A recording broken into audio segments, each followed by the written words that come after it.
नहीं चलेगी, नहीं चलेगी, नहीं चलेगी, नहीं चलेगी, नहीं चलेगी, नहीं चलेगी।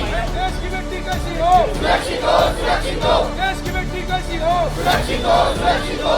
मेरा नाम शर्मिंदा है, मेरे कातिल जिंदा है। मेरा नाम शर्मिंदा है, मेरे कातिल जिंदा है। भारत में बढ़ते डॉक्टरों और मेडिकल हेल्थ वर्कर्स पे जो हमले हो रहे हैं, खासतौर पर जो कोलकाता में एक इंटर्न पर रेप और मर्डर हुआ है, उसके चलते भारत के अलग अलग हिस्सों में, जैसे कि मुंबई में भी यहाँ देख रहे हैं तो बीएमसी के अस्पताल नायर हॉस्पिटल के बाहर है, यहाँ की जो बॉडी है MARD Maharashtra association of resident doctors ने एक शांतिपूर्वक एक प्रोटेस्ट करने का प्रयास किया। हम कुछ लोगों से बात करेंगे। पहले तो हम आपसे समझना चाहेंगे कि आपकी ये जो मांग है नेशनल मेडिकल प्रोटेक्शन बिल, ये एग्जैक्टली साफ तौर पर क्या है और आप क्यों मांग रहे हैं? सर, हम सेंट्रल प्रोटेक्शन एक्ट की मांग कर रहे हैं, जिसके तहत कि हर कोई समाज का जो अलग अलग ये ग्रुप से, जिसमें डॉक्टर्स आते हैं, नर्सेज आते हैं, स्टूडेंट्स हैं, इनके लिए स्पेशल प्रोटेक्शन का ये चाहिए कि यार नाइट ड्यूटी जो करते हैं, पुलिस तो उनकी फोर्स रहती है, लेकिन स्टूडेंट्स के लिए, जो स्टूडेंट रात में लाइब्रेरी में पढ़ाई करते हैं, लाइब्रेरी के पास कोई सिक्योरिटी गार्ड नहीं रहता है।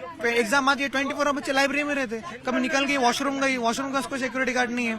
उसके बाद नाइट ड्यूटी, हम इंटर्नशिप में रेसिडेंट जो है 24 आवर ड्यूटी ऑन कॉल रहते हैं, वो जब जाएंगे रास्ते से किसने किया, रास्ते से कोई उनको सिक्योरिटी नहीं है।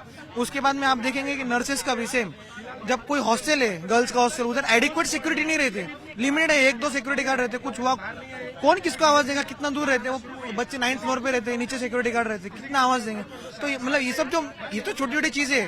अब इसमें हम चाहते हैं कि मंथन हो, संसद में हो, हर विधानसभा में हो, कि जो रिप्रेजेंटेटिव है वो हमारे इश्यूज को समझे, उस पर और डिटेल डिस्कशन करे, police force, security force discuss करे और इसको किस तरीके से बेहतर बनाया जाए और ऐसे अत्याचार जो है वो कम हो। हम और एक हमारी चीज है कि जैसे देखिए, आज कल हॉस्पिटल में वो हॉस्पिटल को उन्होंने ये किया, तोड़फोड़ किया। हमने 2 दिन क्या स्ट्राइक किया, तो हर कोई बोलने लगा कि डॉक्टर्स को पेशेंट की पड़ी नहीं, ये पड़ी नहीं। लेकिन जब वो हॉस्पिटल तोड़ रहे, तब सब पॉलिटिशियन चुप है। क्यों?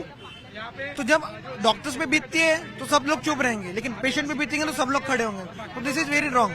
हम भी एक इंसान है और हमको भी डॉक्टर को इंसानों की तरह ट्रीट करना चाहिए, हमारी बेसिक डिमांड है।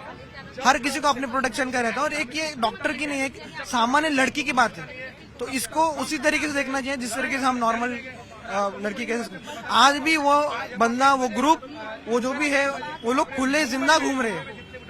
हमारे निर्भया के केस हुए हैं, आज ये केस हुई है, कल और होगी, पता नहीं आज ये केस सामने आई है कि कितने और केस सामने नहीं आए। हमें इसमें भी इसको नजरअंदाज नहीं करना चाहिए, ऐसा हमको हमारा कहना है। और हमारी डिमांड है कि इनको कड़ी से कड़ी सजा होनी चाहिए। जिस डॉक्टर को भगवान मानते हैं, उसी डॉक्टर पे, मतलब आपके भगवान को आप इस तरीके से गैर इतना घृणास्पद कार्य करके आप उनको जिंदा रख रहे, तो हमारी मांग है कि उसको कड़ी से कड़ी सजा हो, फांसी हो उसको।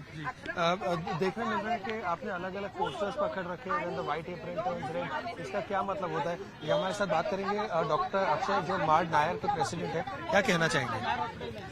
व्हाइट एप्रन पे लाल जो धब्बा है, मतलब वो खून का है। आपको जैसे पता ही होगा कि 15 अगस्त की सुबह रात में 1 बजे जो 1000 लोगों का मॉब था, वो उन्होंने डॉक्टर पे हल्ला किया है।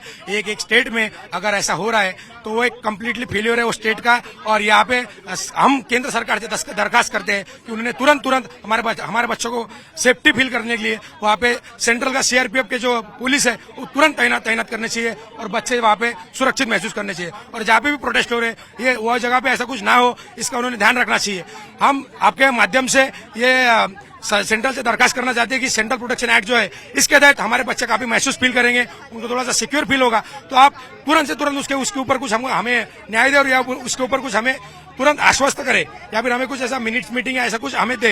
ये हम आपके माध्यम से उनको विनती करते हैं। इतने सालों से सरकार ने मार्ड को कभी भी कोई भी मुद्दा हुआ है तो सिर्फ आश्वासन ही दिया है। क्या आप इस टाइम बहुत ही स्ट्रिक्ट मांग रखेंगे? अक्रॉस इंडिया डॉक्टर्स का भी यही कहना है, अग्रेसिवली जो है वो लोग प्रोटेस्ट भी कर रहे हैं, कुछ लोग शांतिपूर्वक भी कर रहे हैं, लेकिन सुनवाई नहीं हो रही है। आपने देखा पिछले सालों में भी ऐसा ही कुछ हुआ है।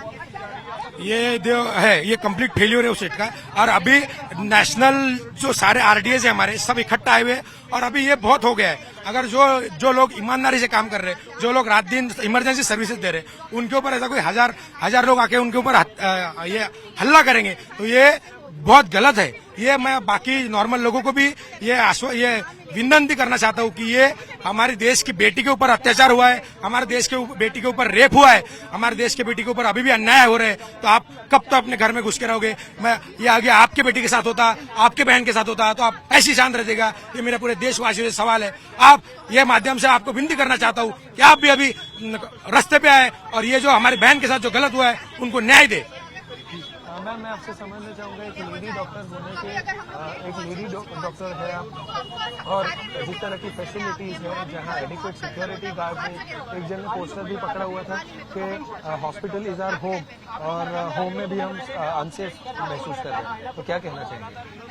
पहले इन बातों पे ध्यान कम जाता था, लेकिन अभी जो ये इंसिडेंट हुआ है कोलकाता में, उसके बाद जनरली माहौल ही डर का बन गया है। तो पहले जिन बातों पे हमारा ध्यान नहीं जाता था, अब उन बातों पे ध्यान जाने लगा है कि नॉर्मल भी लोग अगर होंगे तो हमें लगता है कि कहीं मतलब ये इनके कोई बुरे इरादे तो नहीं है, तो इसीलिए एक डर का माहौल है। देखने मिल रहा है काफी लोग आपके साथ जुड़ गए, 100 से ज्यादा स्टूडेंट्स भी हैं और प्रैक्टिसिंग डॉक्टर्स भी है। हाँ, अभी तो काफी जुड़ गए हैं। अभी कॉलेज में भी रेसिडेंट डॉक्टर्स, डेंटल और पैरामेडिकल स्टाफ स्टूडेंट्स भी है अभी। और students from medical, dental and paramedical, all students are involved in this protest।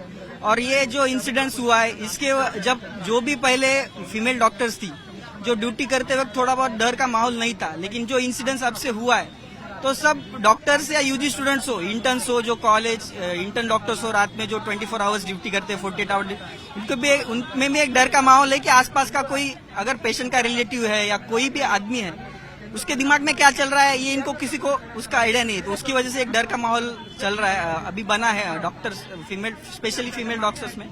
और ऐसा नहीं है कि मेल डॉक्टर्स में भी उसका डर है। आपने देखा होगा इसके पहले भी, जब भी पेशेंट्स के रिलेटिव्स डॉक्टर को मारते हैं वगैरह, तो हम गवर्नमेंट से हमारा ये दरख्वास्त है कि जो सेंट्रल प्रोटेक्शन एक्ट है, वो जल्द से जल्द उसका असेंबली में उसका डिस्कशन होके उस पर कुछ प्रॉपर एक्ट लॉ लाया जाए, जो कि सब डॉक्टर्स का प्रोटेक्शन करेगा और पैरामेडिकल स्टाफ का भी प्रोटेक्शन करेगा।